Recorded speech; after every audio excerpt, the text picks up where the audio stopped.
Hello বন্ধুরা, আজ রুটিতে menu হচ্ছে ভেজ ডাল। গাজর আর ডিম কড়াই কেটে রেখেছি। এখানে মুগের ডাল আছে। আমি প্রেসার কুকারে জিরে, তেজপাতা, শুকনো লঙ্কা ফোড়ন দিয়েছি।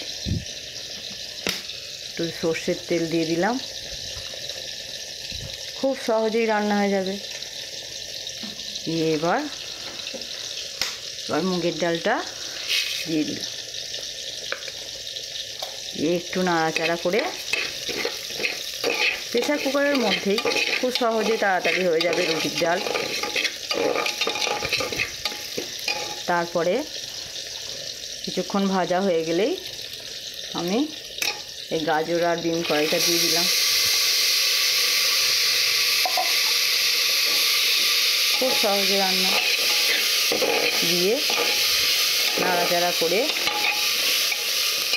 একটু নুন, একটু হলুদ গুঁড়ো, মিষ্টি, একটু হলুদ গুঁড়ো,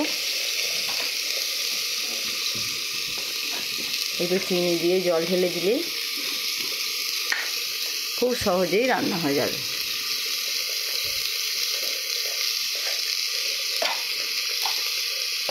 আজ রুটিতে এই গাজর দিয়ে মুগের ডাল, ডিম কড়াই দিয়ে তোমরা একটু ফুলকপি, একটু ক্যাপসিকাম দিতে পারো। শীতকাল এলে যখন বাড়িতে থাকে তাই দিয়ে আমরা করি রান্না। কিছুক্ষণ ভাজা হয়ে গেলে এবার জল ঢেলে দেব।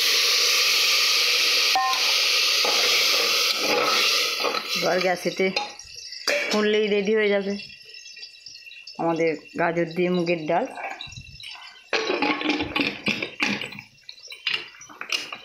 আর এখানে আমি পটল আর বেগুন ভাজতে দিয়েছি। খুব অল্প তেলে পটল আর বেগুন ভাজছি। ভাজা আমার রেডি। এবার তুলে রুটি তো করেই রেখেছি, রান্না শেষ। এবার খেতে দিয়ে দেবো। ঠিক আছে বন্ধুরা, প্লিজ সাবস্ক্রাইব করে দিও, তাহলে এরকম সহজ রান্না তোমাদের কাছে পৌঁছে যাবে। ঠিক আছে বন্ধুরা।